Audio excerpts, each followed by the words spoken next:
নজর রাখবো পরবর্তী সংবাদে।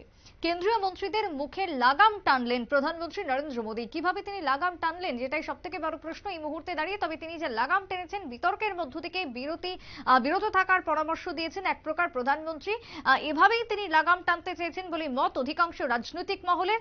সময় মতো অফিসে যাওয়ার পরামর্শ দিয়েছেন প্রত্যেক মন্ত্রী থেকে শুরু করে প্রত্যেক অ্যাডমিনিস্ট্রেটিভ কর্মীদের, যাতে করে কোনো রকমের বিতর্কের মধ্যে তারা না জড়ান এবং সময় মতন কাজ, সময় মতন অফিস যাতে করেন, এই নির্দেশ প্রধানমন্ত্রীর। তৃতীয়বারের মতো শপথ গ্রহণের পর এবার প্রধানমন্ত্রীর নতুন একের পর এক রূপ উঠে আসছে, যে ছবি আমরা দেখতে পাচ্ছি। কথা বলবো এই মুহূর্তে টেলিফোন লাইনে রয়েছেন অঙ্কিতা, আমাদের প্রতিনিধি। অঙ্কিতা, প্রধানমন্ত্রী নরেন্দ্র মোদীর দায়িত্বভার গ্রহণের পর, তৃতীয়বার দায়িত্বভার গ্রহণের পরই একের পর এক নির্দেশ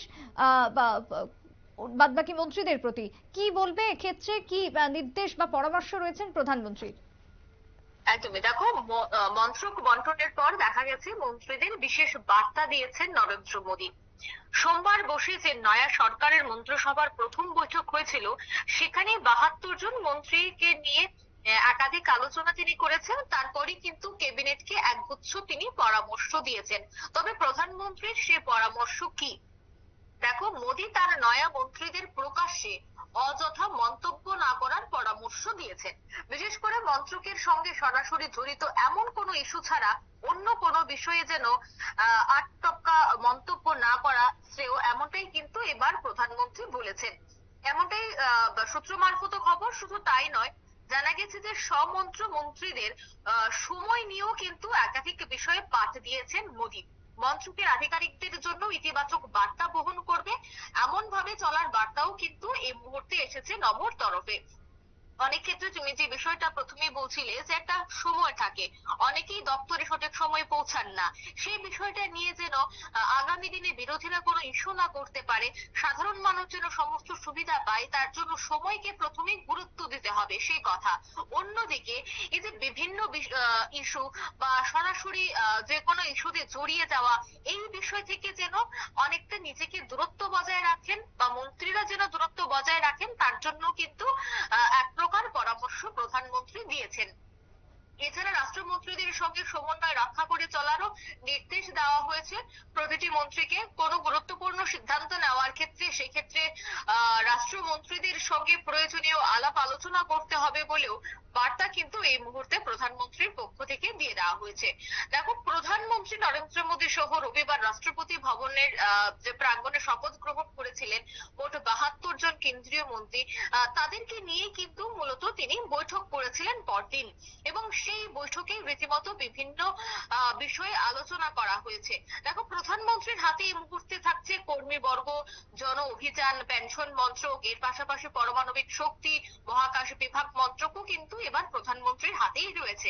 হ্যাঁ, কিন্তু অন্যান্য যে সমস্ত বিভাগ বা অন্যান্য যে সমস্ত দপ্তরগুলি বন্টন করা হয়েছে মন্ত্রীদের, সেই দপ্তর যেন মন্ত্রীরা সঠিকভাবে কাজ করেন, তার জন্য কিন্তু এবার বিশেষ বার্তাও দিয়েছেন প্রধানমন্ত্রী নরেন্দ্র মোদী। এছাড়া বিজেপির সভাপতি জেপি নাড্ডা, যেহেতু এখনো পর্যন্ত নয়া সভাপতি নাম ঘোষণা করা হয়নি, তাই সেক্ষেত্রে কিন্তু আমরা বলতে পারি এখনো সভাপতির হিসেবে জেপি নাড্ডাই রয়েছেন। এবং তিনি যখন মন্ত্রিসভায় শপথ গ্রহণ করেন, তারপর কিন্তু জেপি নাড্ডার সাথেও প্রধানমন্ত্রী একান্তে বৈঠক করেছেন, যে উনাকে যে দপ্তরটা দেওয়া হবে, সে দপ্তরে যেন তিনি সঠিকভাবে সমস্ত বিষয়টা যাচাই করে দেখেন।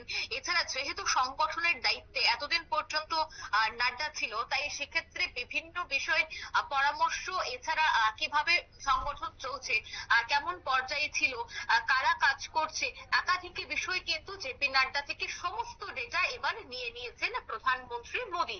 আগামী দিনে যদি নয়া সভাপতি কাউকে বানাতে হয়, তবে কোন কোন জায়গায় কাজ করতে হবে, সেই বিষয়টাও কিন্তু সেদিনের গুরুত্বপূর্ণ বৈঠকে আলোচনা হয়।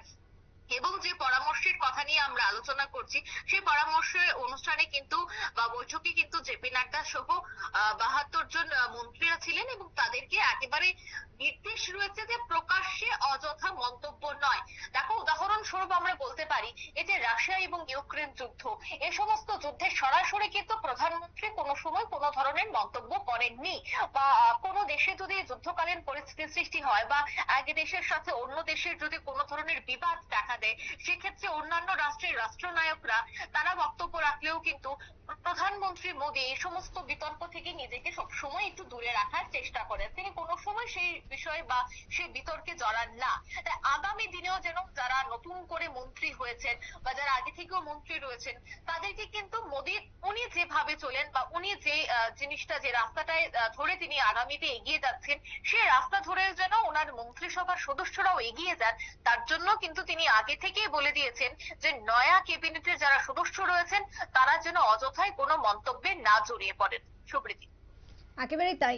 অনেক ধন্যবাদ অঙ্কিতা তোমায়। অর্থাৎ প্রধানমন্ত্রী নরেন্দ্র মোদী তৃতীয়বারের জন্য ক্ষমতা দখল করেছেন এবং ক্ষমতা দখলের পরই তিনি তার দপ্তরের সমস্ত মন্ত্রী এবং বিজেপি এবং এনডিএর যে সমস্ত মন্ত্রীরা রয়েছেন, অর্থাৎ প্রায় 72 জনকে নিয়ে গতকালকেই তিনি বৈঠকে বসেছিলেন। প্রধানমন্ত্রীর দিল্লির যে বাসভবন রয়েছে সেই বাসভবনে বৈঠকে বসেন। বৈঠকে যেরকম প্রত্যেককে দপ্তর বন্টন করা হয়েছে, আগামী দিনের নীতি রণকৌশল নিয়ে আলোচনা হয়েছে, কোন কোন রাজ্যের ক্ষেত্রে কোন কোন খাতে অর্থ বরাদ্দ করা হবে তা নিয়ে আলোচনা হয়েছে, ঠিক তার পাশাপাশি তার কলিগ অর্থাৎ সমস্ত মন্ত্রীদের উদ্দেশ্যে তিনি এটাই বার্তা দিয়েছেন, যে পরামর্শ দিয়েছেন সময় মতো সময়ে অফিস যেতে, প্রত্যেককে সঠিক সময়ে অফিস যাওয়ার নিদান প্রধানমন্ত্রীর, এবং তার সাথে কাজ যাতে সকলে গুরুত্বভাবে করেন এবং কোনো বিতর্কে যাতে কেউ না জড়িয়ে পড়েন।